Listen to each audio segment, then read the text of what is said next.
Right, ladies and gentlemen, it's now 2:30 and welcome to everyone, councillors and guests and our two officers.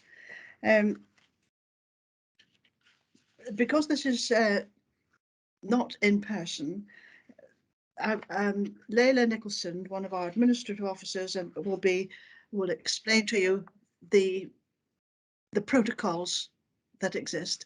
Layla, if you could introduce what we're doing and why we're doing it.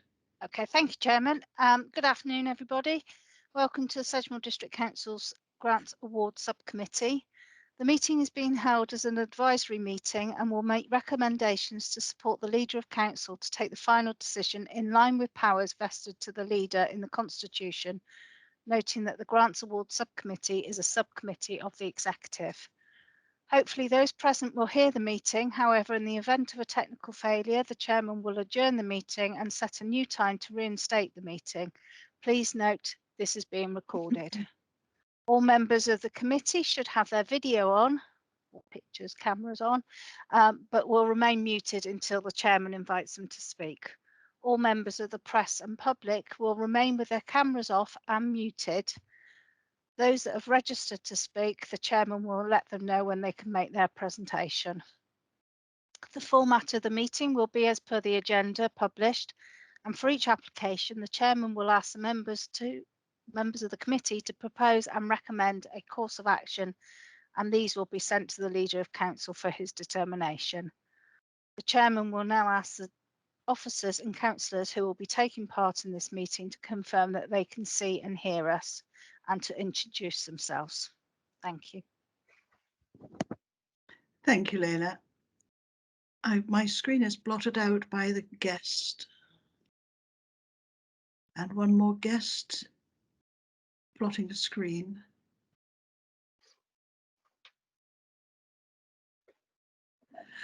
That's clear.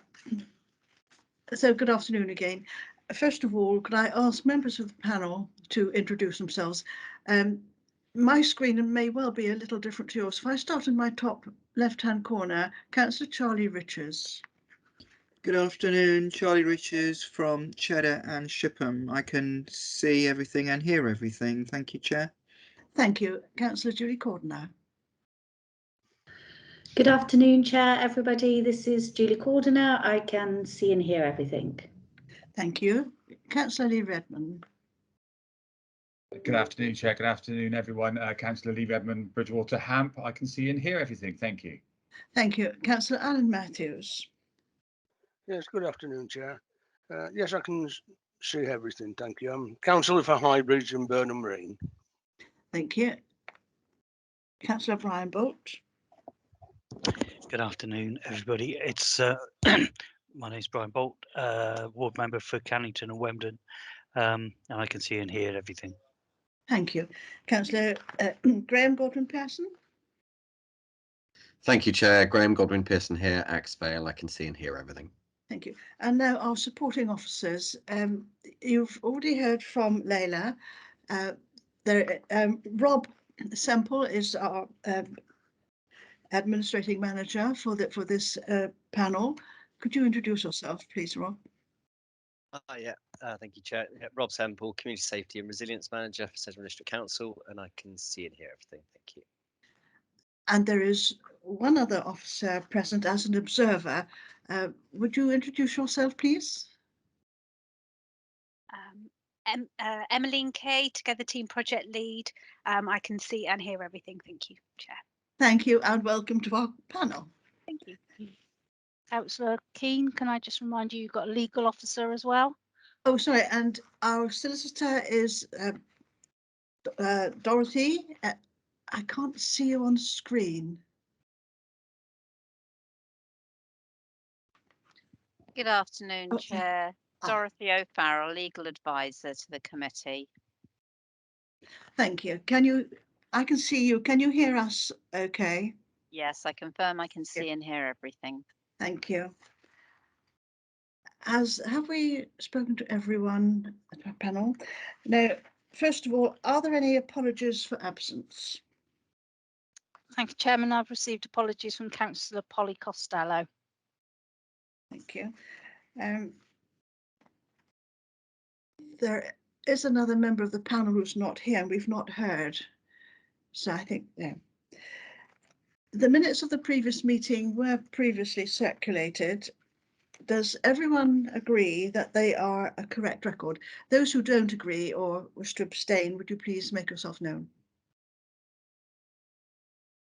I take that as a unanimous acceptance that they were a correct record of proceedings.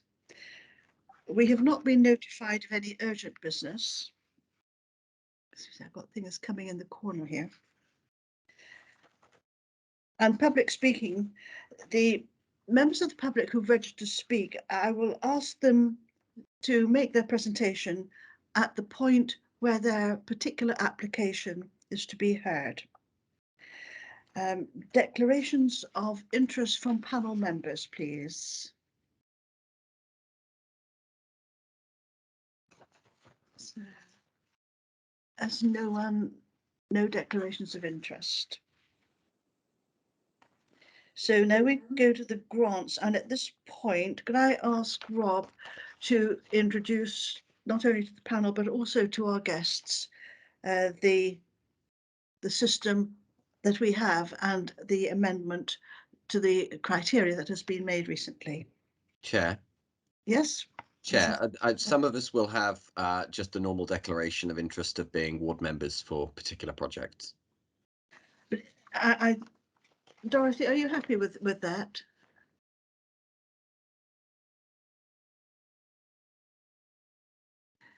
Yes. I would think that if you have not been actually involved with the project in any way, I think most people have got projects ongoing in their wards anyway, so probably not even a personal interest. No other speakers. Rob, please, if you could introduce the system of the grants and the protocols. Yeah, thank you. So as this is the last committee of the financial year, how we take the applicants is as they arrive. So as an application arrives within the inbox or with that Sedgemoor District Council, that's the order we put them in for the report. So they're just heard in the order that they arrived with us to try and keep it fair, so we're not favouring any particular applications. There isn't enough funding left for all applicants at this committee meeting. We have had one application withdrawn, which is the Middlesoy Football Club. On further investigation, it turned out they had already had 2 applications within the quadrennium, so that application has been withdrawn. So we currently have applications totaling £15,447.37, with remaining funds being 11,954. So we are just shy of 3,500 over for the current applications. What I would recommend is that members don't look too much at the money, just look at the individual applications as they come before you and rate them as you see them in terms of the application, and award the funding as you see fit. If the funding isn't enough to cover all of them towards the end and we want to, we can then carry over any remaining applications to the next committee in the new financial year. At the beginning of the report, so what we've recommending is bringing in a new criteria for applications. So we've recently reviewed the safeguarding policy at Sedgemoor, and as part of this, we're bringing in some new ideas. And one of those is that we feel that the grant applications should stipulate that if you are working with young people or vulnerable adults, that you're providing a copy of your organisation's safeguarding policy. If you don't have a copy of your safeguarding policy, then we are suggesting you could potentially look to adopt ours for the duration of a project. And what we've done is included for you to have a look at as Appendix J and K, amended application form and amended criteria. Recommendation is for this to be approved. If it is, then for the new financial year, we'll issue the new criteria and application form, and in effect, it will mean it's just an additional thing for people to submit as they are already. So they're already submitting bank account details and constitutions, but we're now adding in the safeguarding side of things as well. So just seeing if there's any questions on that at all. Thank you. That is clear. So now we proceed to the applications proper. The first one on the list is the Bridgewater Swimming Club. Oh, sorry, Lee, you put your hand up. Sorry, Chair, just some clarification, really. I know that we need to be clear that the current funding isn't available, but I just wonder whether the officer could identify whether there are any pre-existing applications that are potentially failed or may not be completed in this year. No, so we've got one outstanding still to be paid, which is was from the last committee meeting, which was subject to an application from Bridgewater Town Council. That bid, as I understand it, is going through, but it hasn't processed yet. So they haven't actually drawn that funding down, which is £2,500, but that would be carried over as part of the end of year financials because it is currently committed. Thank you. Thank you.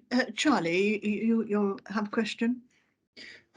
Yeah, just on the last point made by Mr. Semple, are we proposing and seconding and voting on that then to change the criteria for next year? Yes, please. That would need to be ratified by the committee. Right, I'm happy to make that proposal, Chair. Is there a seconder to that proposal? Julie Cordner is seconding that. That proposal has been properly proposed and seconded. All those in favour, would you please signify? If anyone wishes to disagree, that's hands. I agree. That looks unanimous. Leila, you have a question? Chairman, can I just ask Debbie Sutton to turn her camera off, please? Sorry, it's a little bit off-putting. Just turn that off. That's lovely. Thank you.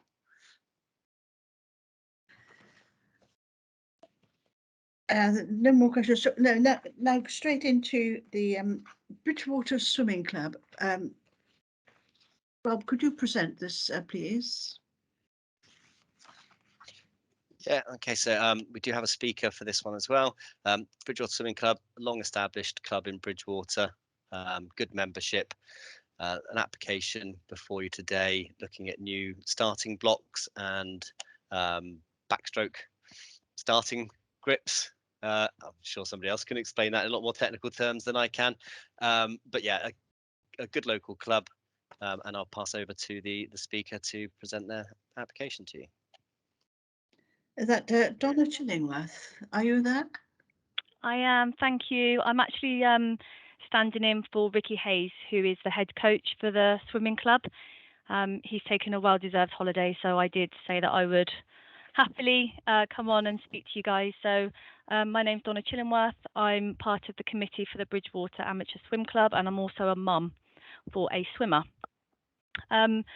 I was asked to attend today because we are looking for funding of a total of 11,500, and that would give us 7 to 8 diving blocks with a backstart system, which in the competitive competitions that they go to, this is the county-ships, the regionals and nationals, these are blocks that they would use at those type of competitions. And as it stands at the moment, the blocks that we use are just standard diving blocks. So we are absolutely at a disadvantage when it comes to going to these competitions. We have currently already gained some funding, but the application that we have asked for is 2,500, and this would massively help reach the target that we're after today. Thank you.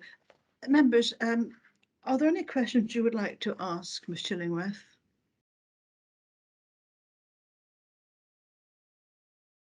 And I think your application is very clear, in which case, members, is there a proposal? Oh, sorry, Brian. Thank you, Chair. You say you've got some funding. How far are you into your funding? So we've currently been able to fund 2,500 towards that funding. So we're quite no, sorry, I have got that wrong, and I should know that because I was the one that apply for the funding. We've got £5,000 towards the funding. Yeah. We currently took part in the county ships, and if I can just stress that actually the swimmers that we've got, we only get 5 minutes on these starting blocks once we arrive at the competition. So they practice on these kickback boards for 5 minutes before they're competing for the club. And out of 19 clubs recently that took part in the Somerset County ships, we were actually ranked 6th overall, which is the highest that we've ever been ranked in the whole history of the club. So we're on that, you know, that up and coming, and we really would like to just keep that going. Thank you. Thank you, Chair. I'd be quite happy. I'd be quite happy to recommend for that. Thank you. Another hand, Graham. Yeah, thank you, Chair. It's a fantastic cause, and you know, we've got some really good quality swimming clubs all over Sedgemoor. I'm happy to second Brian's proposal. Thank you. Lee. Thank you, Chair. Just a point of clarification, really. One of the criteria is that the applicants seek bids from other councils, the parishes, etc. I'm just conscious. I'm assuming you're out at Chiltern. The club is based, and it gets a bit complicated now because obviously that's in a different parish to the town council. So one would assume that I think Chiltern is not in Bridgewater town parish. Rob, is that right? But all I was going to say was, anyway, I would suggest I'm not disagreeing with the application, but I would say is that perhaps if we do propose it, and it's that we include the fact that an application should be made to the town council, the appropriate town or parish council, to try and get some additional support.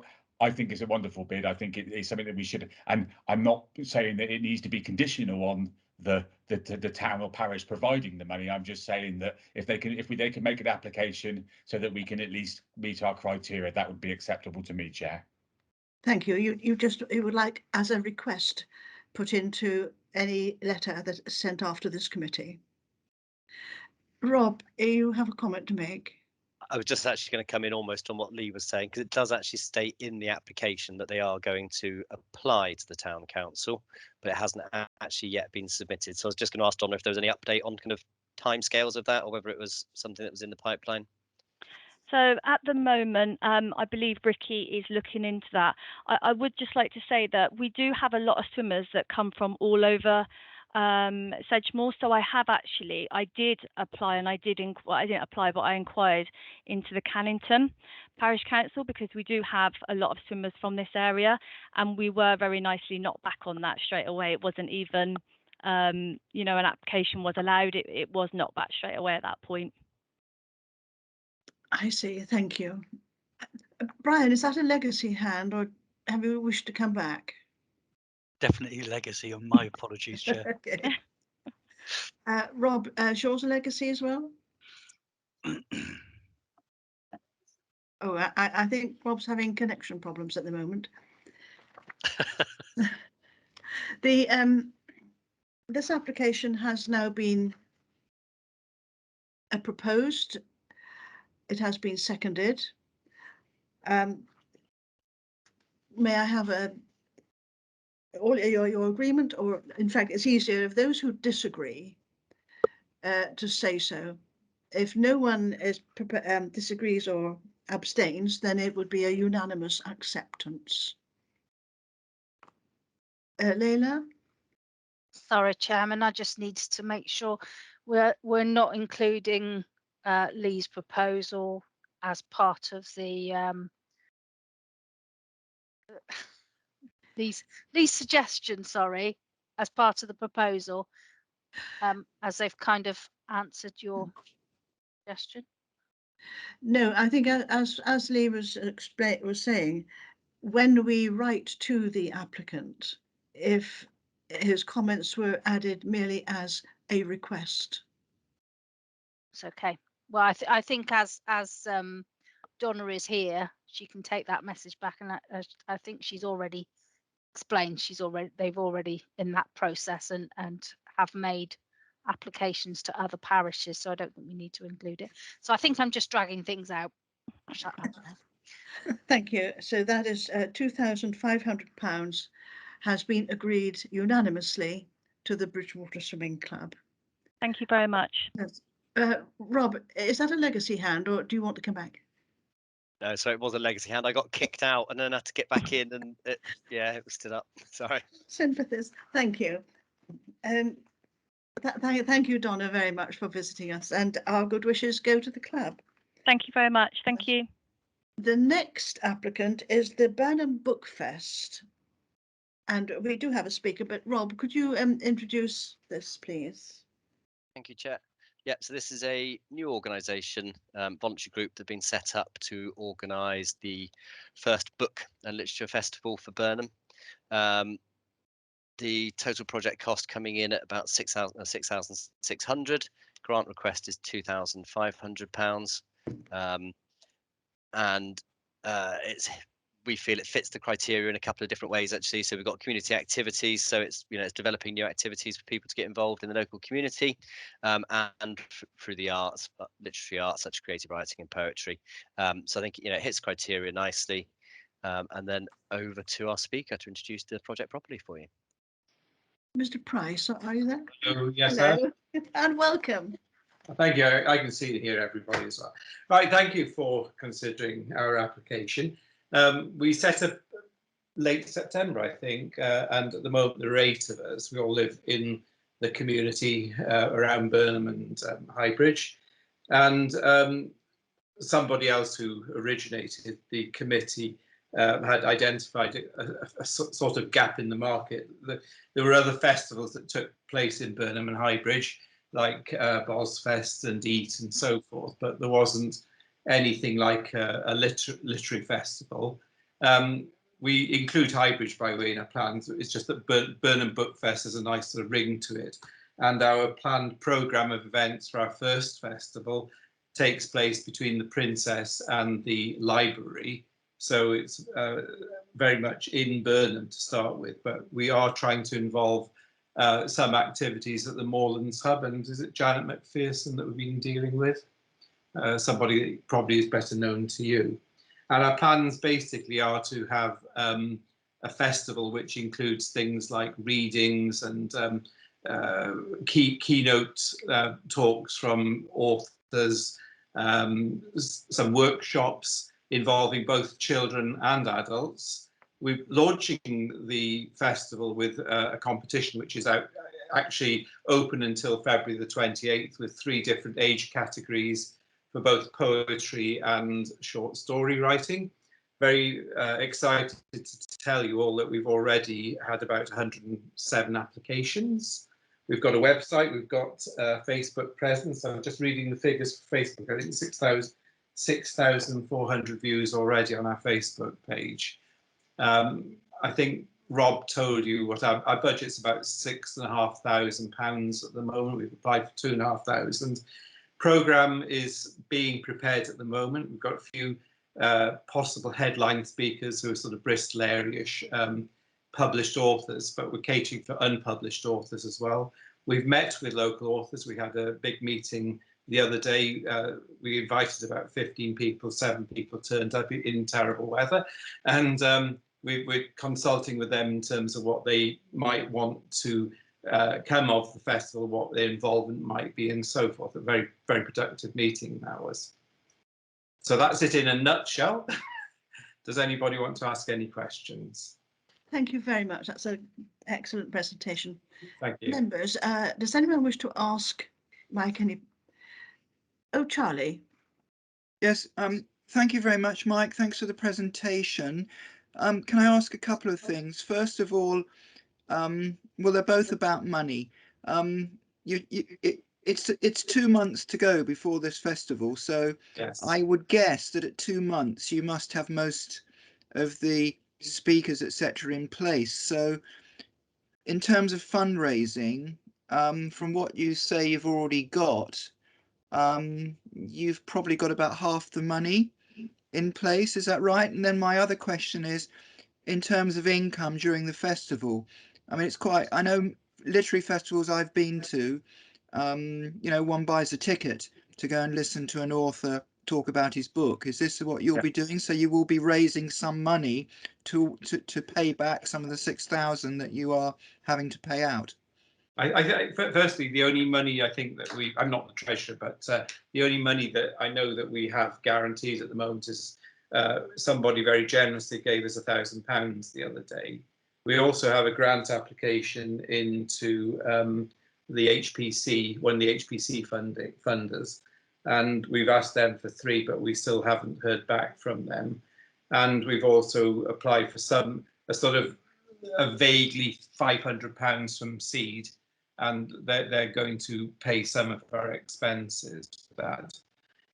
You asked about revenues. I think the word probably should be, and the consensus of opinion at the moment is Burnham and Highbridge people are quite used to having relatively free or low cost events. So we think that at the moment there are very few events that we can charge for.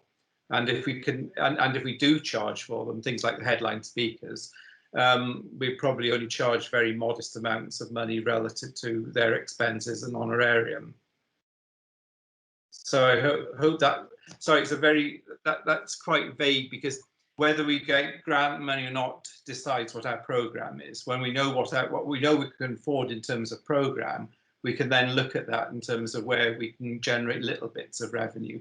But our anticipation is that we won't be able, particularly as it's the first one, we won't be able to charge very much where we can make charges, and therefore our revenues will be quite limited. Thank you. Graham, you were next. Yes, yeah, thank you, Chair. I mean, it sounds like a really exciting project, and I really look forward to seeing it take shape. My question would be about the catchment, really, because to there are a lot of kids in my ward for which Burnham Library is their nearest library, and Burnham is the nearest place. So I'd be interested to know if you are engaging with schools in a wider area to get them involved, or is it sort of quite specifically Burnham or Highbridge centric? No, it's actually Somerset centric, and we've been trying to involve schools in the much wider area. In fact, our emailing list of schools is 362 schools, and the competition that we're running has a deadline for entries of the 28th of this month, which we may extend a week because of half term. And we've just sent out a reminder to all those schools. The more local schools have all been visited, I think once, if not twice, to try and engage with them. Very sadly, actually, most of those 107 entries to our competition are from adults. Very few entries from children, despite repeated attempts to involve teachers.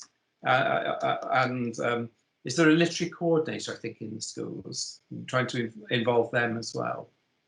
So at the moment, we think that maybe with the children's entries, they may come in as a flurry right towards the deadline. That's what we're hoping for. But we did actually chase them all up. As I say, we re-emailed 362 schools last week. Thank you. Does that answer your question, Graham? It does, yes. Thank you, Chair. Thank you, Mike. Julie, you were next.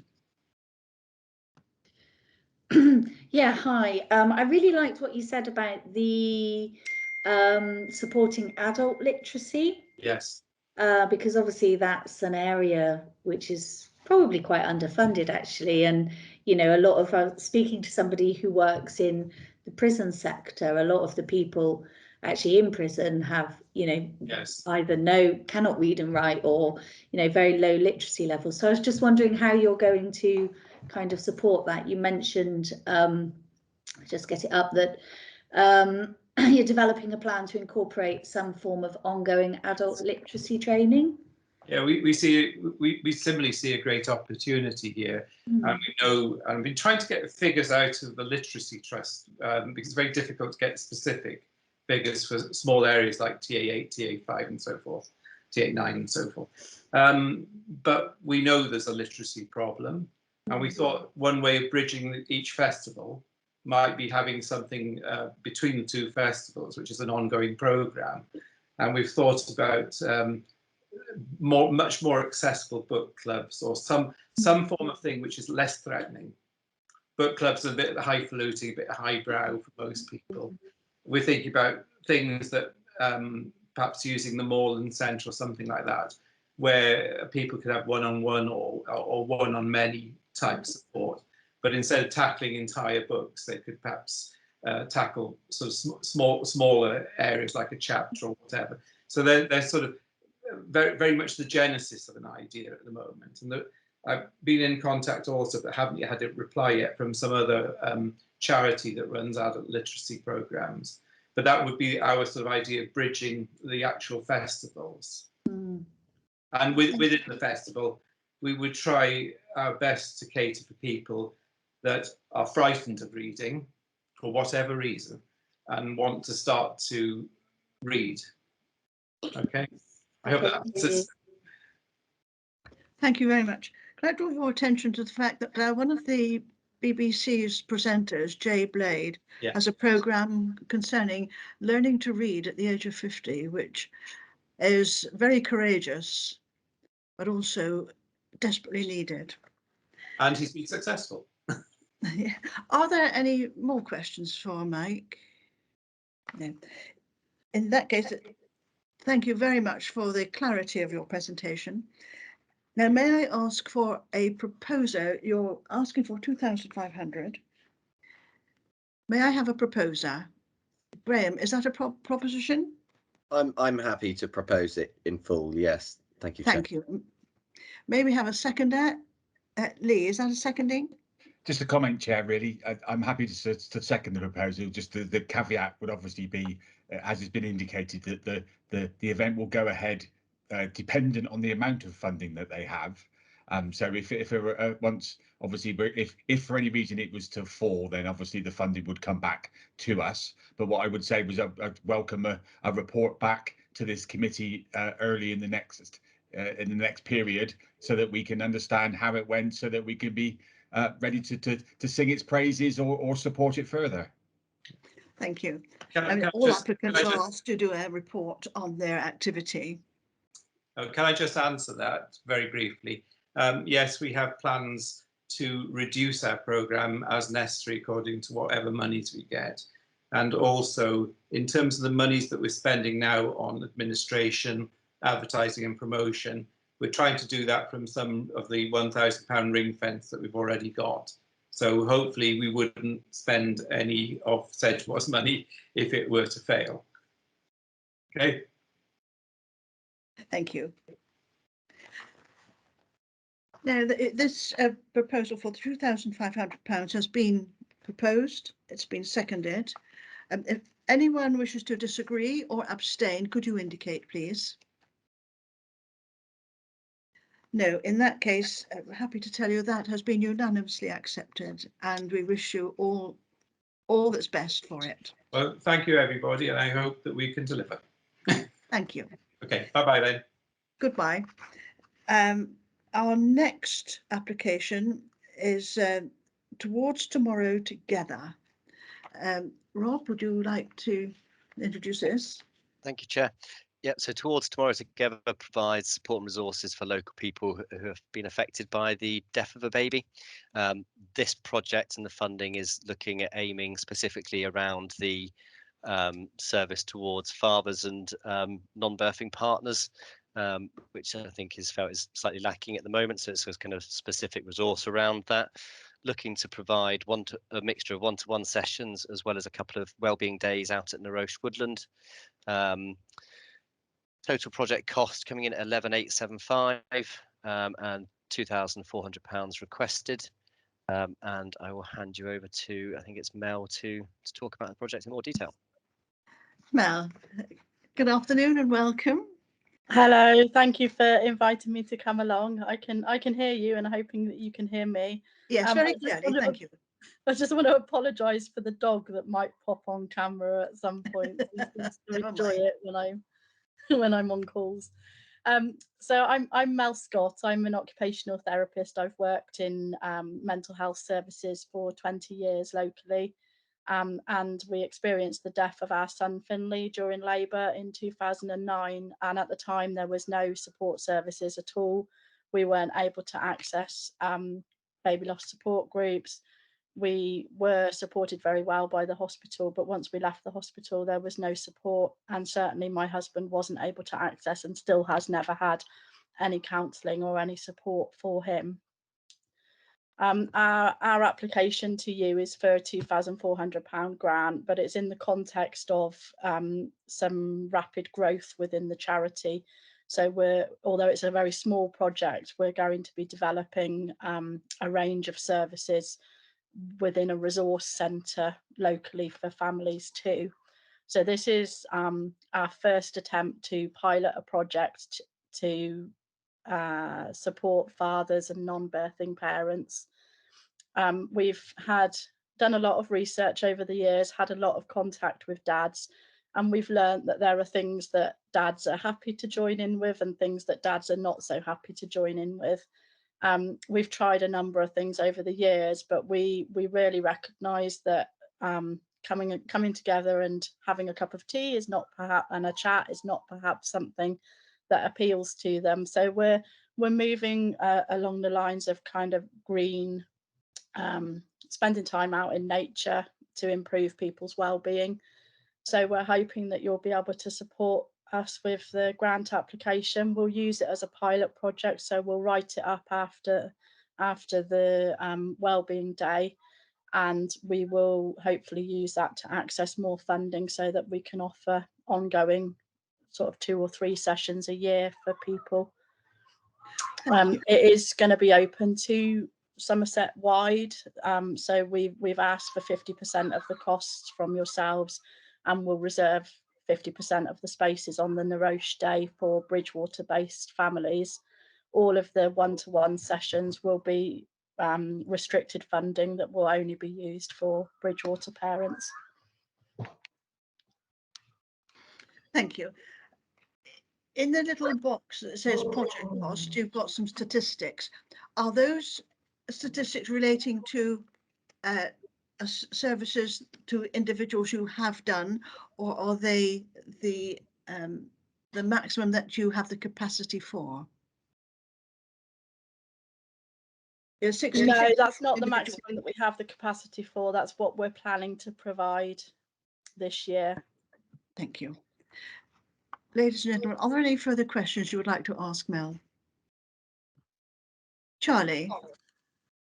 Thank you very much. I think this is clearly a very worthwhile project, and one I would very much like to support, but just with the caveat that those places are not reserved for Bridgewater. I think this is we're giving this money on a district basis, and I think this needs to be advertised right across the district to give everybody the opportunity. There's clearly the need there. We may not know where it is, but I think it's not only in Bridgewater. So I would like this not to be ring fenced for Bridgewater. And then I'm really happy to support and propose this, Chair. Thank you. Mel, can you comment on it in reply to that? Yeah, that was my mistake. I was thinking about the Bridgewater Town Council application. It was in my back of my mind to mention that as well.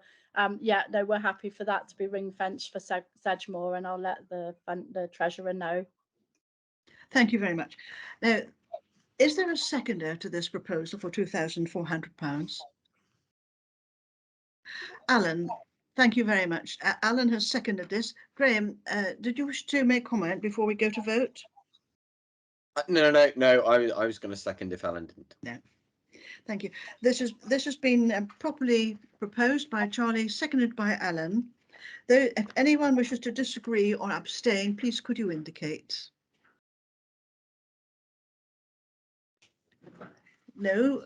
In that case, I can accept this has been unanimously accepted for the Towards Tomorrow Together application for £2,400. Thank you very much. Thank you. And thank you, Mel, and our good wishes. Thank you. Could you just excuse me a minute? I need to shut a window. Excuse me.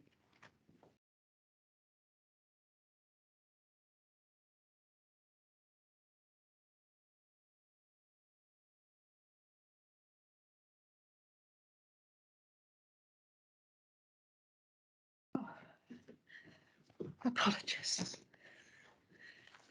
It's beginning to blow again. Our next application is the Cheddar Cricket Club. Rob, would you introduce it, please? Thank you, Chair. Yeah, so as you stated, it's an application from another valued local sports club. So this is Cheddar Cricket Club. They're looking to purchase a new digital movable electric scoreboard. They don't own their own ground, so this would allow them to be able to take the ground out, take the scoreboard out and put it away each time, which would stop it, any risk of vandalising.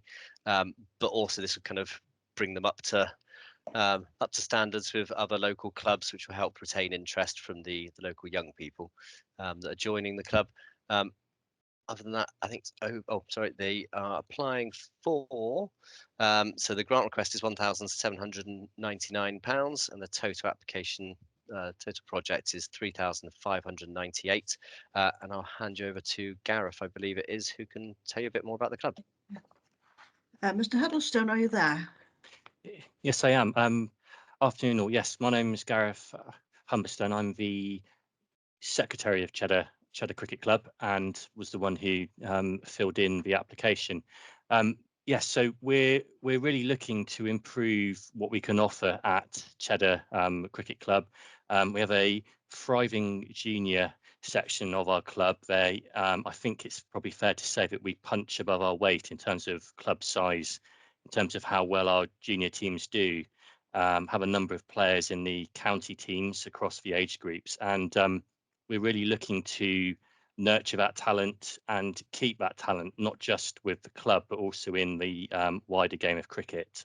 We used to run 4 sides on a Saturday afternoon. We now only run 2. So I think there's been dwindling numbers in cricket as a whole. And we're really looking to see what we can do to improve the club and sport in general and cricket as a whole.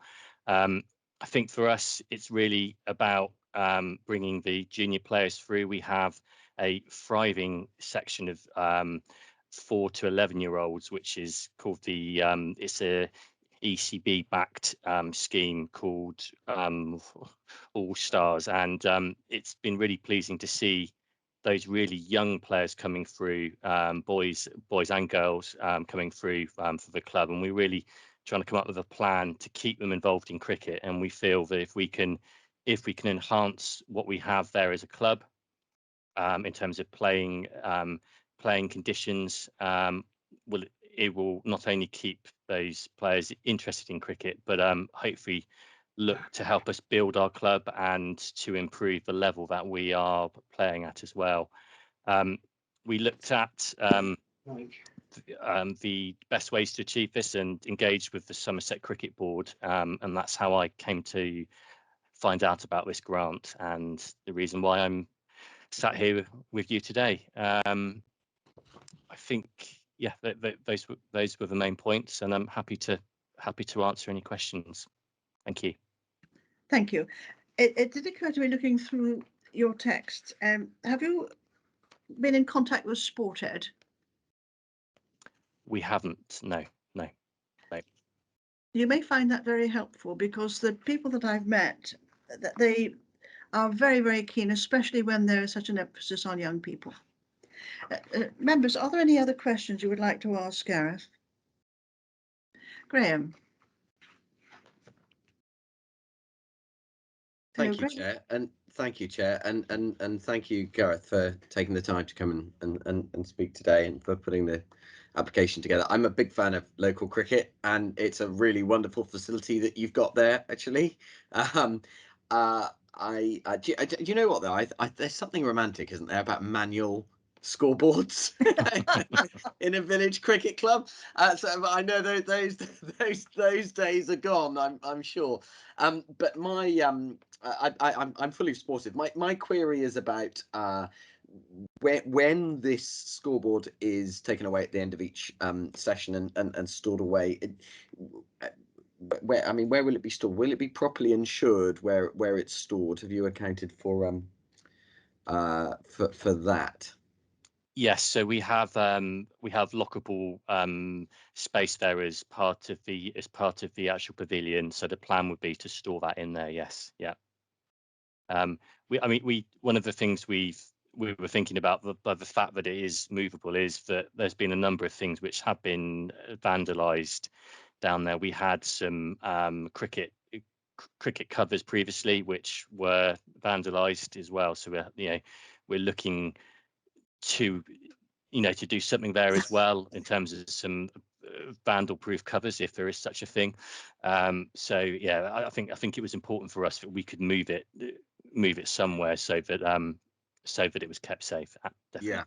Yeah, I think you're right. I'm happy to propose this. I think this is a really good scheme. Thank you. Lee, you are next. Thank you, Chair. Again, thank you for taking the time to come and speak to us today. And I think it's a great idea, but some questions really. I think it was, considering that you're talking about an English Cricket Board scheme, and you went to Somerset Cricket Board, and it was nice of them to direct you to us for funding. Was there any reason why they couldn't be willing to contribute some funds? That's the first question. Second question relates again to funding. There doesn't seem to be an indication of any application to the town council in relation to support funding. I think that as that's one of our criteria, I think that's an important point. I note that I'll let Gareth answer and then perhaps come back, Chair. Yes, please, Gareth, could you respond to those questions? Sure, yeah. So when we engaged with the Somerset Cricket Board and looked at the range of grants there, the ones they had there were not so much about improving the ground and the kit, the funding that they've got available in this current period. They weren't for what we were trying to do. So that I think sort of drove us down this path, and in that sense, yes. So we did explore that with them, though, definitely. And sorry, I can't recall your second question. We haven't engaged with them on this for this particular grant, no. But that's something which I can take away if needed. Definitely, absolutely. Thank you. Chair, can I come back? Yes, please. So yeah, in relation to that, then I know that the proposal's been proposed. However, due to the fact that no application yet has been made to Cheddar, it might be worth maybe considering deferring this one to the next. Not cancel it, because I think it can be supported, but an application to Cheddar Parish might be timely, in which case then it won't come back to the next panel when we reopen again with the support of Cheddar. Then that would help obviously weigh it to an advantage, Chair. Thank you. Does any member wish to comment further on Lee's point about engaging with the local parish council? I saw you nodding your head, Charlie. Do you wish to say anything? Well, I was only just thinking that in terms of, the cricket season won't be for perhaps another 2 months or month and a half, depending on our weather. So by the time we meet, hopefully these items are in stock. Maybe Graham could comment on that. But if we did agree it at our next meeting after Cheddar Parish Council have indicated whether they would fund or not, as Lee has suggested, hopefully this would be available fairly quickly. Am I right, Graham? I'm not sure, Charlie. Do you mean? Sorry, I'm talking to the wrong person. I meant the applicant. We've got the quote from a local firm who can make this for us, and they haven't indicated that there's any long lead times on that kit. So I would imagine, the cricket season starts in May. It's I think the 7th, if that's the Saturday, the first Saturday in May. Then I would imagine, hopefully, but yes, that we would have an opportunity still to get it. Yes. Thank you. Graham, you heard Lee make an important point about engagement with the parish council after you had made the proposal. This has not been seconded yet. Are you minded in any way to modify your proposal, taking account of Lee's comments? I think, yeah. I mean, when's our? I think there's a Cheddar Parish Council meeting soon. Actually, isn't there? Is there one this week? But anyway, tonight. Is it tonight? When we've got time on our hands, haven't we? Here we've got time on our sides. I think Gareth will agree. And if we have enough time to run it past the parish council, and then whatever their decision is, Gareth can come back to us. When's our next grants? Not until June. I think June the 2nd. The next grants isn't until June, is it? That's a pity. Because it'd be nice to start the season with I'd imagine that's what Gareth was thinking, was to start the season with the new kit. Yes, it was. Yeah.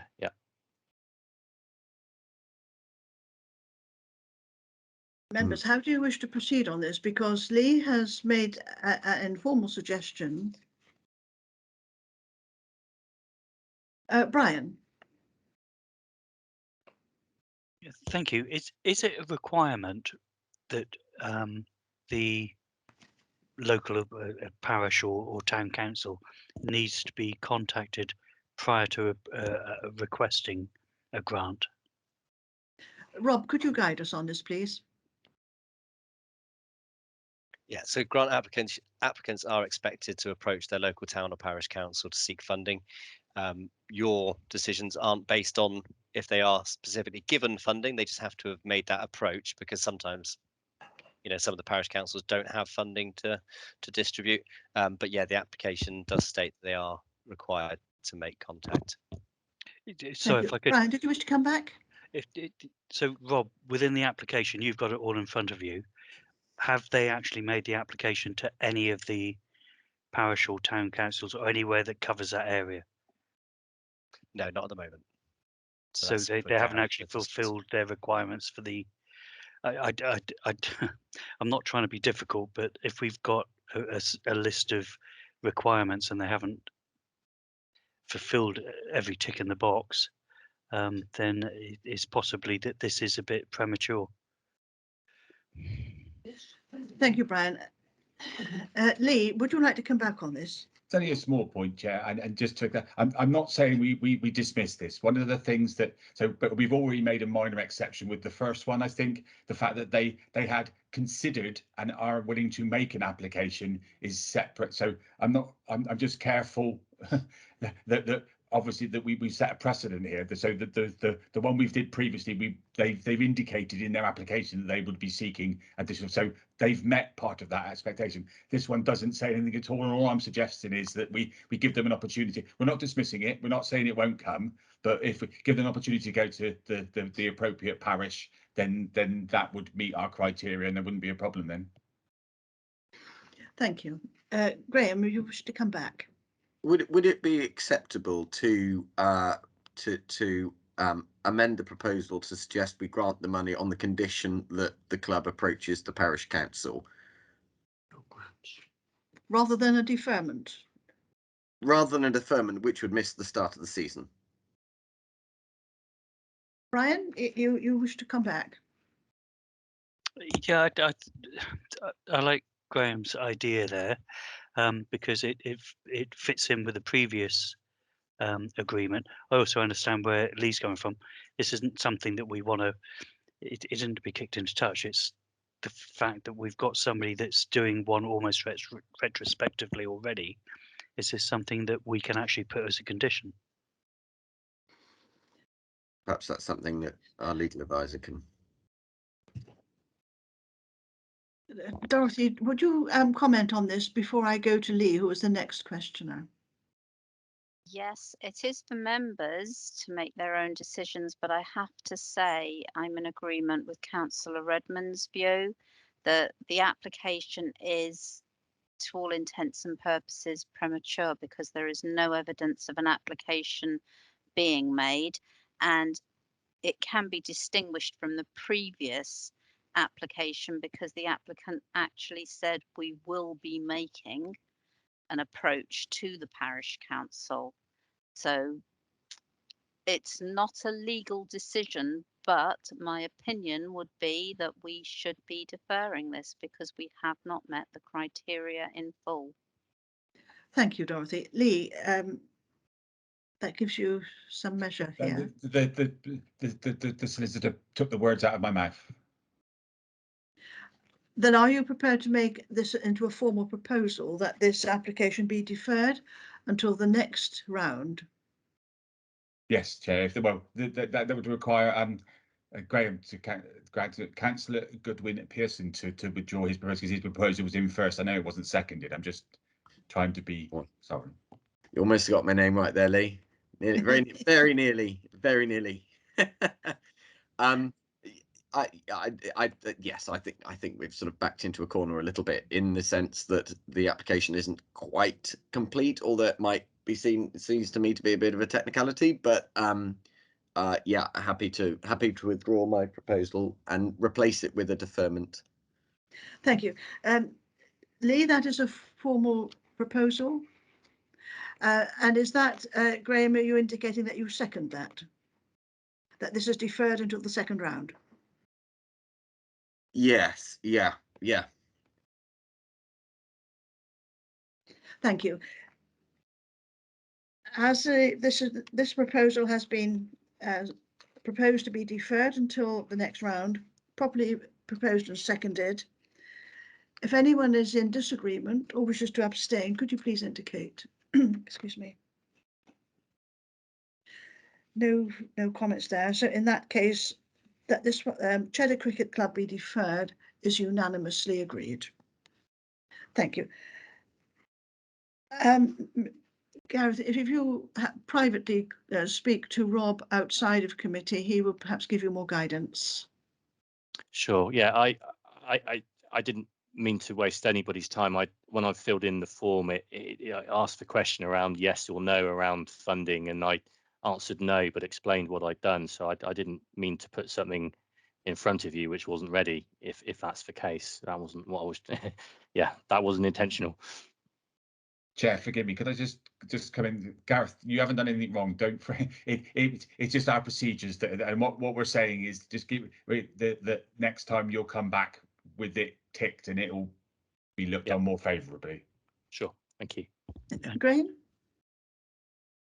It's just a tiny point, and that is, were the cricket club to find the funds to start the season with a new electronic scoreboard, could we subsequently award the funds for something that's already purchased or not? I'm assuming not. No. Part of the criteria is we can't fund things that have already been started or done. Okay. Unfortunately. Sorry, Gareth. Okay. Thank you. It's a fair point. Now, our next applicant is Mark, the Parochial Church Council. Rob, if you could bring us into this one, please. Thank you, Chair. Yeah, this is the Parochial Church Council of Mark. Similar to bids we've had from other churches across the district, in that churches are looking to diversify and become more used for the whole week rather than just for sort of religious ceremonies. So similar to ones we've had previously, they're looking to install toilets and improve the community space and make it a more multifunctional building. Large project costs of 122,387. Grant funding request is 2,500. And I will hand you over to, I think it's Peter Morgan, who will be able to give you a bit more detail on the project. Hello, Mr. Morgan. Yes, welcome. Thank you. Can you hear me okay? Yes, I can, very clearly. Thank you. Yes, we've been running a coffee morning for a number of years, and it's very successful in that we get about 40 people, 2/3 of whom aren't church members. We only see them at the Wednesday coffee morning. But we produce this coffee, etc., in adjacent to a sink, which is next to a set of to a toilet. The toilet isn't wheelchair friendly, and really we need a kitchen and toilets to be separated. So that's what we propose to do. And we propose to do it as a community thing because it is the community that's using it. There are a lot of lonely people in the area, not just in Mark. We do get people in from surrounding villages, etc. And we find that that this is a good community help. And yes, it's an expensive job, but we are moving ahead at getting funding. Thank you. Now, are there any questions for Mr. Morgan?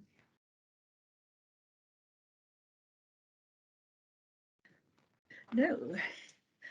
The clarity of your presentation. Oh, Rob. Sorry, yeah, I just wondered if you could give us a bit of an update on the status of some of the applications, Mr. Morgan, because there's a lot there that are obviously pending for quite large sums of money. Just wondering if there's any update. Yes, there are a lot that are pending, and we've, as you've seen on there, we've got the 20,000. The others, we've got another 2,000 come in after that, but I've forgotten where from. But the others, it's a timing thing on when they hold their meetings, similar to where we were queuing up here. You've got to time it for when they make their decisions. So there's certainly no bad news.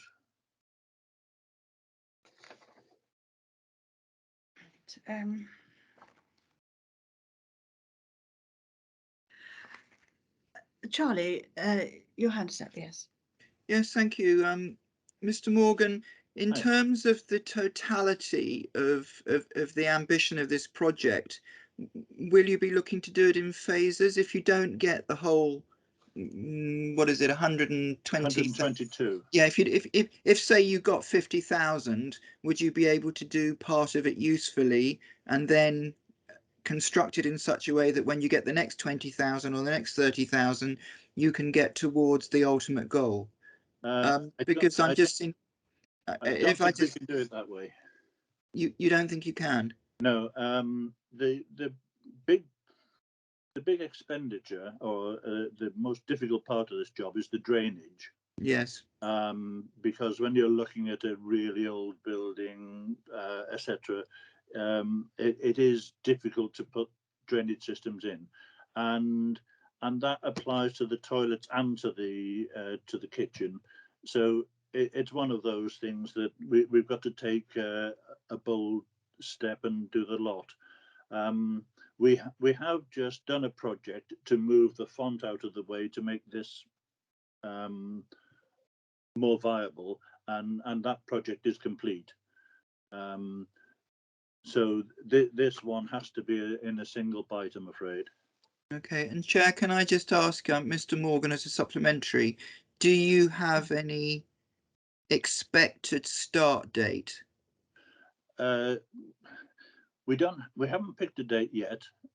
We've got quotes in that sort of expire in about a month, but I would hope that we would start in the spring stroke summer of this year. Thank you. Because I think you can see where I'm going with this, that this could be a deferral. It's clearly something. I think this is a really good project. You know, there are a number of villages around here that have such projects either ongoing or are in planning, and I think it's something we really should be supporting. It's just a case of looking at our budget now compared with what it will be in June. And if this isn't going to start immediately, we could bring the money on phase when the project does start. Thank you. I would be surprised if it hadn't started before your June meeting. Thank you. Lee, your hand was up. Do you still want to speak? Charlie asked my question. Thank you. Thank you. I take it because of drainage, it's such a fundamental thing that has got to be done before you do anything else. It's done in parallel, but but because it affects both the toilets and the kitchen, you can't do one without the other, if you see what I mean. Yeah. I think, as you've outlined, it is a very much needed facility once it becomes a community centre, which is what they were when those churches were built. Well, they that's were right, the focal point. Yes. Members, have you any other comments to make about this, or a proposal, if you have no further questions, a proposal about the 2,500 request? Brian, you're waving your hand, or is that Yeah, just a... sorry, it wasn't a legacy hand. Honestly, it was attached. I'm quite happy to recommend this. I think coming out of where we've been for the last couple of years, these smaller community areas are very important. Therefore, I'm quite happy to recommend.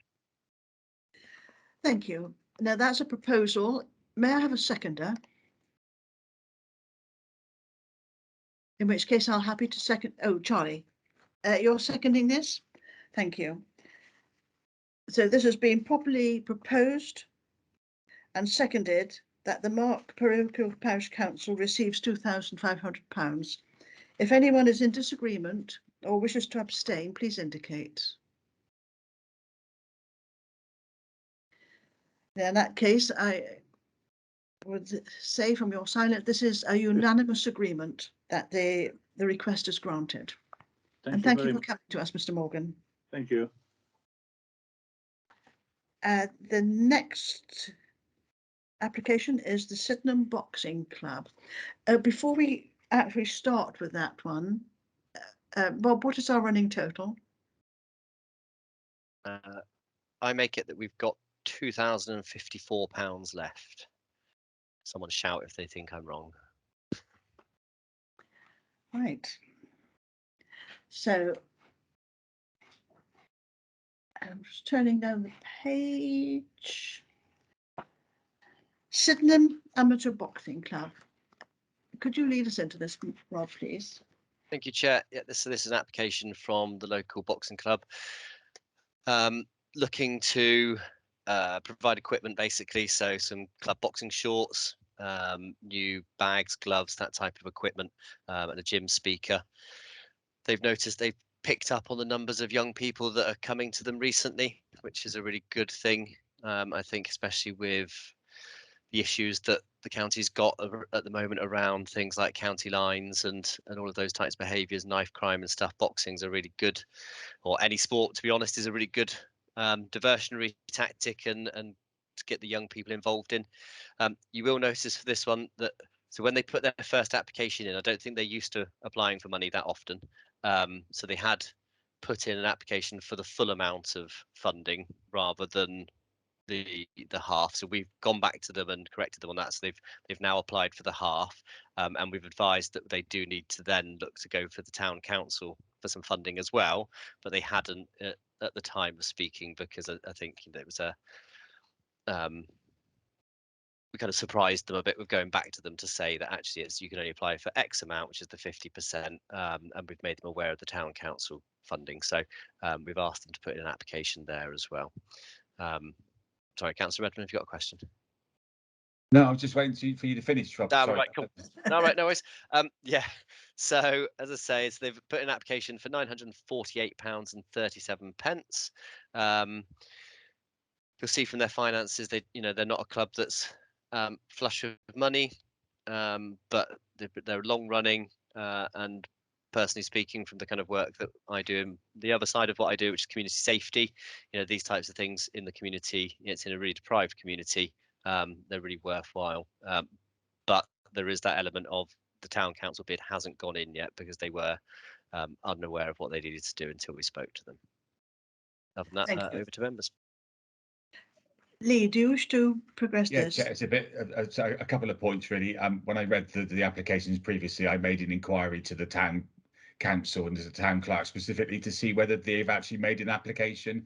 They've actually emailed and they've got the application form, so they've in effect actioned the comments that Mr. Semple has made.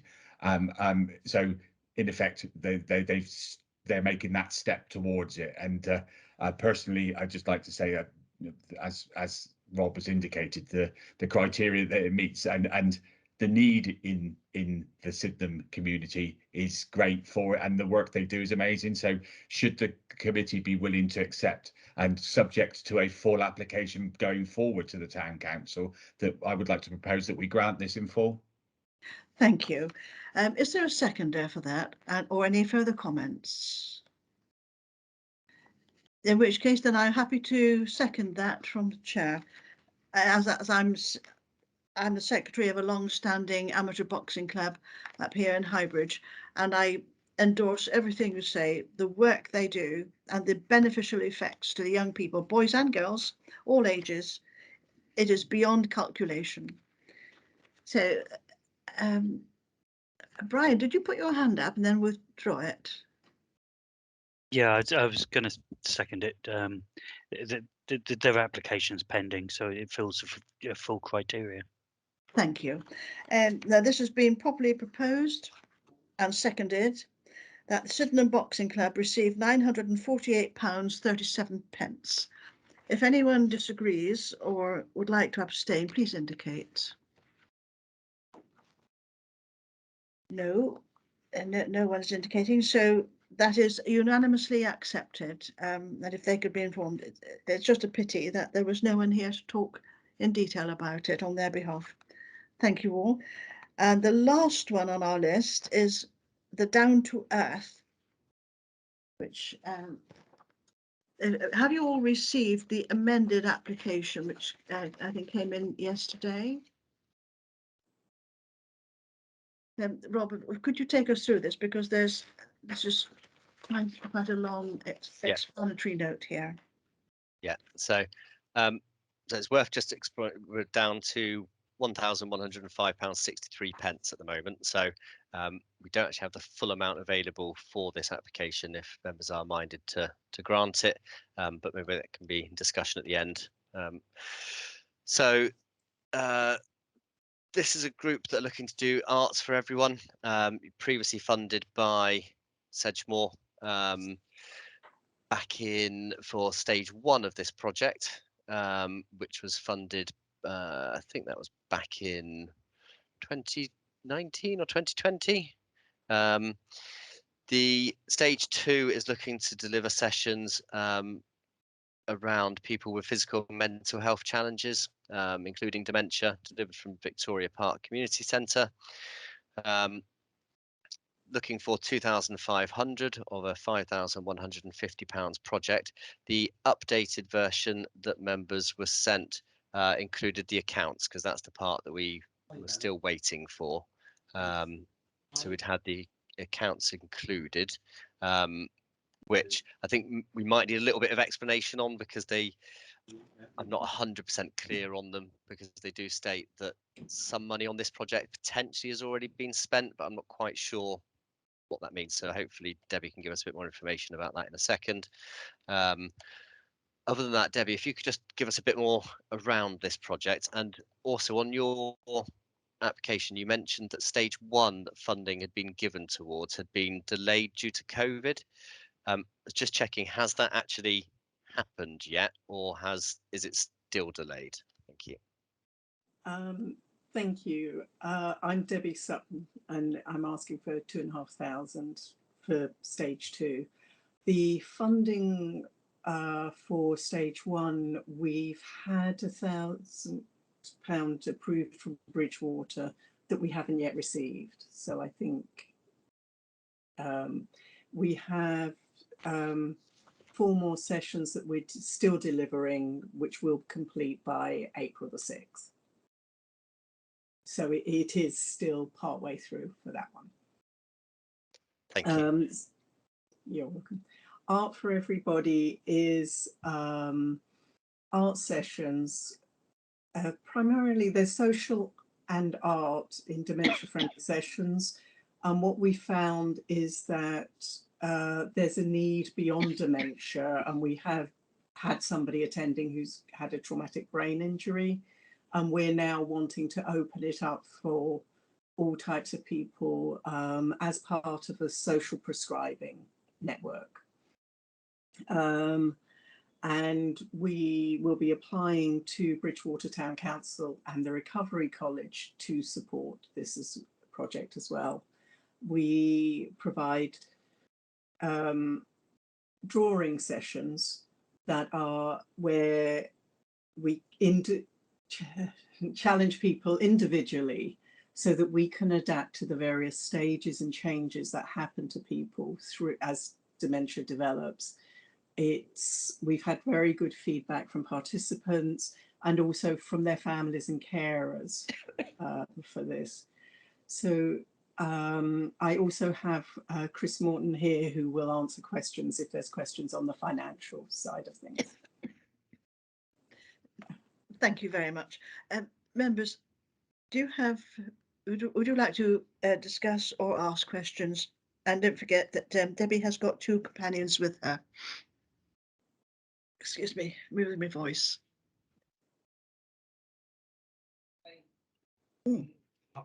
Just wanted to introduce myself. I'm Chris, and I'm the treasurer for Down to Earth. So, hello and welcome. Hi. Thought I'd appear and speak. Lee, you have a question. Chair, thank you. Just a question to Mr. Semple, really. Just so with all the revised paperwork and stuff like that, does this application meet all the qualification criteria? It does seem to, yes. So I mean, it hits the main criteria. They are, they've put in here that they are planning to apply to Bridgewater Town Council, but for the new financial year, the bid's going in. So they have. I mean, we're playing devil's advocate. The application isn't in yet, but they have mentioned it in their application, so they're well aware that they need to do that. They have provided all the documentation we asked for. So yes, I think they do. As I say, I did have the accounts were slightly confusing. The bit that I did question is it said that there'd been sort of 2,000 in the expenditure. It was saying that some money had already been spent on this project, and I was trying to kind of work that out if that's this part, because normally this was late in, so we haven't been able to kind of come back on this to generally if something's already started then we can't fund it, but I'm just trying to understand that a little bit more, please. What that is, the report so far is on part 1, because which you originally funded, as you say, just over 2 years ago, but then the delivery got delayed because of COVID. But when we've now delivered 12 out of 16 which we've raised the funds for part 1, and this is asking for part 2. So with that information, Lee, I'd probably say yes, that I'm happy that it would hit the criteria. Thank you for the clarification, Chair. Happy to propose whatever's left in the pot. Thank you. Debbie, we must ask, as you've asked for 2,500, but we haven't quite got that much left. Does the fact that that would be a lesser amount available in any way impede your project? We would probably deliver less sessions if we're not able to make it up from another source. We would deliver just a few less sessions. Thank you. Dorothy, you wish to comment on this? Thank you, Chair. It's just that we've heard that they've made 2 applications, including this one, in the last quadrennium. Rather than just make a grant of what's left in the pot now, I'm just wondering whether we're able to look at their figures, their costs, and grant them some monies now and defer to the next round of grants in June for the next year, which might help them. It's just a suggestion for members. It's not something we normally do, but it might have legs. Chair, just sorry, point of clarification. Are we saying that this is their 3rd application in this quadrennium? No.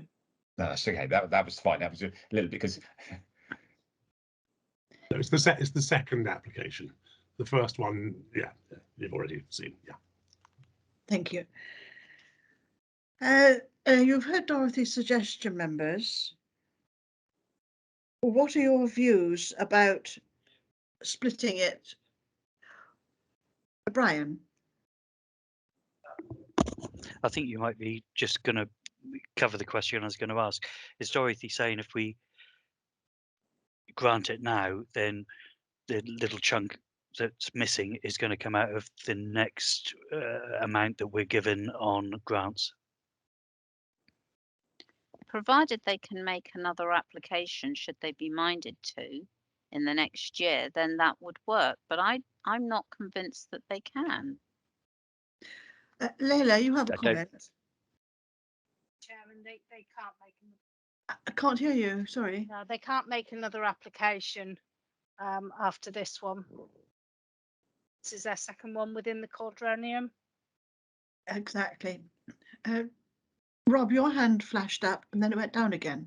Yeah, I was basically going to say what Leila said. So I think Yes. in reality, you've probably got the decision of you either grant what's left here, or if it doesn't affect the project, you defer. If if they need the whole amount, then you kind of defer the whole project to the next grants committee. But what you can't probably do is give them the rest of this and then ask to come back, because that would be outside the two two applications in the quadrennium. Thank you. So I think Julie, you were next. I must have dreamed it. Yeah, no. Lee, did your hand go up just then? I was going to. The officers have clarified my position, so my proposal still remains on the table that we grant them the remainder of what's left in our pot. Thank you. It does make life simpler. Now, may I have a seconder for that? Brian, is your hand up? Yeah, just second it. Thank you. Thank you. So the remaining amount, Rob, am I right, is £1,106? it's And 2 pence? £1,105.63. Chair, I was just going to say, should we ask the question of Debbie and Chris of which they would rather we went for, because that might simplify the decision of members if they tell us that actually we would rather wait and come back for all of the money next year. Because I'm just thinking, if we say yes, we're actually might be shooting them in the foot, so to speak. So it might be whether we can let them have that option. Yes, in fact, for Dorothy would confirm this. If this application is completely withdrawn, then that does not stack up in the number in any quadrennium. That's correct, because they've still got one application to make. But it does mean that you're left with a balance of £1,105.63 that you cannot carry forward. No. Members, please comment. Debbie and Chris, what is your choice? I would defer to Debbie on this because she's the main deliverer and I'm simply the treasurer. So she's the one who does most of the work. So I would say this is a decision for Debbie to make primarily. Although if we could, I mean, we have other members we could consult with. That would be now. On one hand, if we get the money later, we won't be delivering necessarily in the summer unless we can secure funding before then, but then we would have the full amount. Whereas if we go now, we can run the summer ones, but possibly not in the autumn. But it gives you breathing space to look for funding in many other directions. It does. It does. I guess it would be better to go for the full funding, I think. And withdraw this one? And withdraw this one, I think. Yeah. So, members, our applicants have withdrawn this application for Down to Earth. I think, therefore, we don't need to discuss it further. We can understand the reasons why. Sorry, I know you've probably seen it, but Officer Leila got her hand up. I don't know whether you clocked that one. Leila. Chairman, thank you. Thank you, Lee. I am a little concerned that you have now spent quite a lot of time discussing this one. There's a proposal, a seconder, and now you're saying, well, actually, let's withdraw this application. You're giving the applicant the choice. this is actually your choice. It's not the applicant's choice, it's your choice. And as I say, a proposal and a seconder has been made. I think you have to vote on that. Right? I don't think it's not for the it's not for the applicant to make the decision for the committee. It's for the committee to make the decision. Dorothy may come back and tell me something completely different. May I, Chair? Please do, because I think that poses quite a difficulty. Not really, because what the committee, what Layla is saying is absolutely correct. Procedurally, what you'd need to do is to vote against the proposal and the seconding to give the money, and then we'd need a new proposal. Well, and then you could withdraw. Layla's nodding in disagreement. Layla, your hand is up. I'm just thinking it through. Sorry, I'm just wondering whether that actually is correct. But what we don't want to do is jeopardise Down to Earth from making another proposal according to protocol if they don't get this one. So how it's treated now is quite important. Chair, can we, Layla and Dorothy have got much more knowledge on this than me, but can we not refuse that proposal and then propose that it's deferred like we did for the cricket club one? Yes, please. Dorothy, you how does that work? I think that would be a better way going forward, because actually, if you do propose and second and then make a decision which is not to give the money, then that may hamper them in the next financial year. Which they can do then quite properly. Yes, I think deferral is the best, definitely the better way to go. Thank you. In that case, Chair, forgive me. Yes. If it helps, I withdraw my proposal. Thank you. I was about to ask that. That proposal was withdrawn. The seconder, do you withdraw your seconding there? Totally concur with Lee. Thank you. In which case we would need another proposal to decline this application as it Chair, is. should you require it, I'm happy to propose that we defer this application to the next meeting. Would that give them time? Deferments rather than against, because we have spent time, as Layla has said. And Layla, do you want to come back? Only to say that they have stated in their application that they want to start this in April. So we just need confirmation that what will they do if they don't get funding until June? We would look for further funding, but if we don't have it by April, we'll move the start date. So, members. Chair, can I just, sorry again to come in. The bit I'm worried about there is that, Debbie, are you saying that potentially you might still try to start the project in April, subject to finding some other funding, and then still come back to us for the funding for the same project, because you wouldn't be able to do, because that would mean you'd have already started the project. So if you were coming back for this funding, it would have to be that you hadn't started that project. Okay, that's fine. Then we will not start till after June. In which case, now we have the proposal from Lee that this application is deferred until the next round. Is there a seconder for that? Someone put your hand up. Oh. Brian, thank you very much. Brian has seconded that. Now, does anyone wish to disagree or abstain? Please indicate.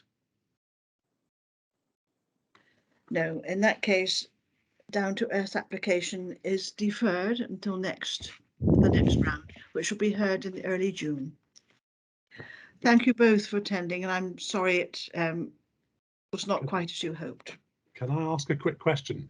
Do we have to then take the application back, if you like, and then reapply, or will you automatically look at it on the 2nd of June?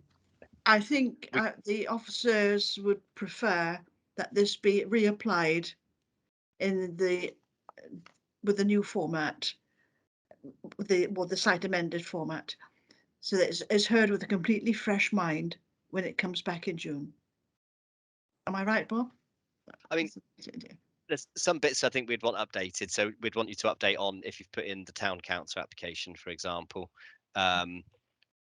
Also, you might have heard at the beginning that we've asked for the new process. We'll be asking you for the site of your safeguarding policy. So actually, we'd ask you to submit your safeguarding policy because you are working with potentially vulnerable adults.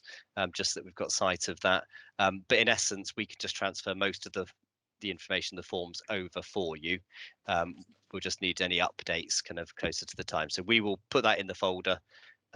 If you can, give us the updates on town council applications and send us a copy of your safeguarding policy, then we can get that all underway for you. Okay. Thanks. Okay, thank you. Thank you, all members. So we move on to the next item.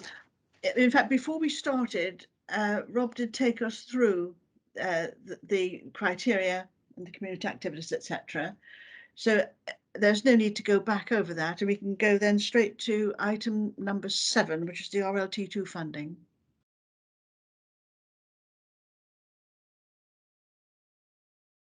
Mindful of the bookmarks, but I can't find them.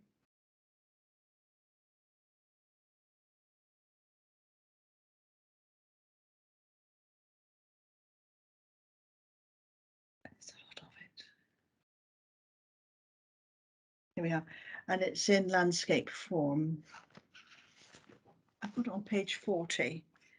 Lee, Yeah, Chair, just some clarification, really. I noticed that the under the RLT2 applications and the accumulated funds, that some are nearing the end their dates. I'm just conscious that I'm sure we have, but obviously the appropriate towns and parishes need to be made aware of the fact that they need to spend it before it gets given back. Leila?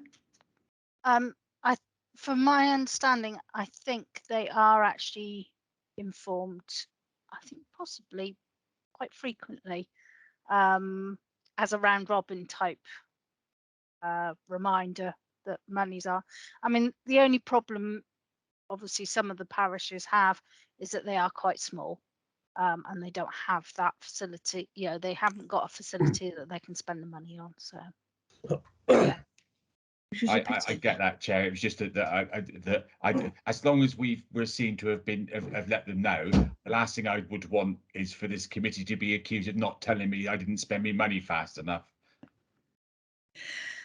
Well, in view of the end of life date of this council, is there anything that we could do as a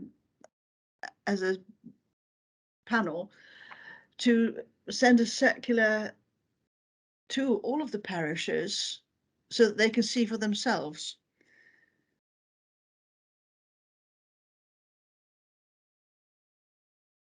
Leila, did you have a? Well, I would say, Chairman, I think parishes are sent the reminders, and it is purely because they haven't got the ability to be able to spend it. Yeah, I can certainly pass the message back to Lizzie, who deals with the funding, and just make sure that she is sending it through. But I am pretty certain she is doing so. Thank you. Brian, your hand was up next.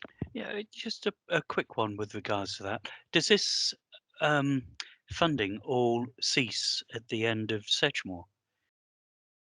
We won't be administering it. Another council will, if it. I'm sure. But will they administer it in the same way as it is now? We don't know.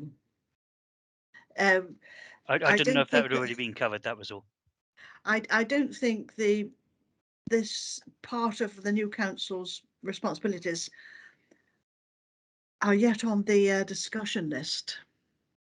Lee, can you help her? Oh, sorry. After Brian, it was Graham next, and then Lee. And Dorothy. Thank you, Chair. Yeah, it might just be worth reminding parishes that they, you know, if they don't have a suitable outlet to spend the funds, then you know they can look to other parish councils, can't they? Who might have an outlet for those funds. I don't think all parish councils know that. No, because a fine point, isn't it? If adjacent parishes, they share a facility, something like that happened in Redmoor, didn't it? Lee, you want to come back? I'm just sorry, Chair. I know that you probably haven't seen, but the legal officers had her hand up for a set before me, so I'm happy to. Oh, in that case, I'm sorry. I thought it was you, Dorothy. Please. Yes, just coming back to the local government reform point, I was going to say that in principle, the RLT funding will just transfer to the new authority. It will be a function of theirs, so they will inherit all of the funding, and it will be for them to determine on the basis of their policies how to spend or otherwise treat the funding. But in any event, it remains subject to the 10-year rule. So if the money isn't used before the 10 years is up, it's lost. Right, that is understood. Lee. Thank you, Chair. So I know I see that this report is to note, so I'm happy to propose that we note it. But could I add a couple of just minor points to the proposal, please? The first being that that Sedgemoor take the opportunity to clarify with all parishes the available funds and the claiming criteria in relation to that. And that's the first one. And the second one is that formally this committee asks officers to provide a report at the next meeting. What's the potential? What might happen with RLT2 going forward? So in effect, what we're doing is, as a committee, is asking for some clarification. That second question, I think, is something that the chief executive, who is part of the negotiating team, would be better placed to answer if they've even got that far, which I doubt. I'm not. I'm sorry. I don't doubt the fact that they haven't got that far. But what I'm suggesting is that we raise it as a point of interest, because I think that this committee does that, it might prompt them to move it up the to-do list.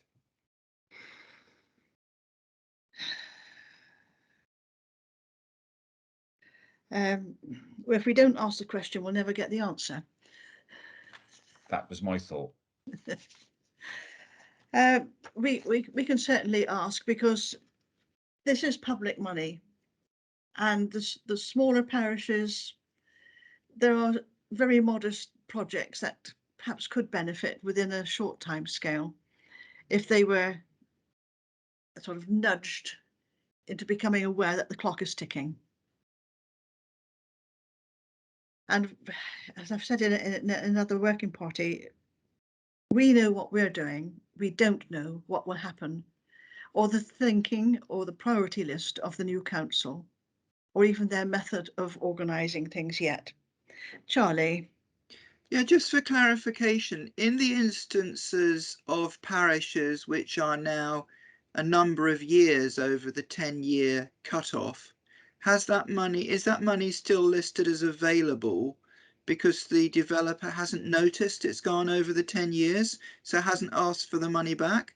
For example, there's 773 that came to a deadline in 2015 in Axbridge. There's 773 2014 Bordrip, and there's a number, Bridgewater, without 2015 773. So is it basically that it's up to the developer to realise and to ask for their money back? I'm not sure it's quite that clear cut. And I would suggest there would have to be a legal definition of what is ours to dispose of and what is not. If this should have gone back to the developer and they haven't picked it up, it's a bit like dropping your purse in the street. Finders is not keepers. There's an interesting analogy, Chair. Yes. Perhaps we could go with Lee's suggestion and ask the question, but not be too shocked at the answer. or even not having an answer, merely a deferral until April the 1st next year. Now, are there any further comments on the RLT2? And following the list of figures, there are then the list of projects that are either underway or have now been completed. Most of these have been circulated through the members' individual emails.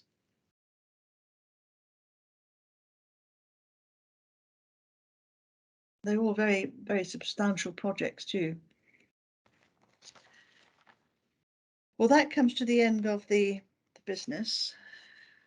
Are there any other suggestions or questions on this last item? Otherwise, I think we can declare this meeting closed. No, thank you.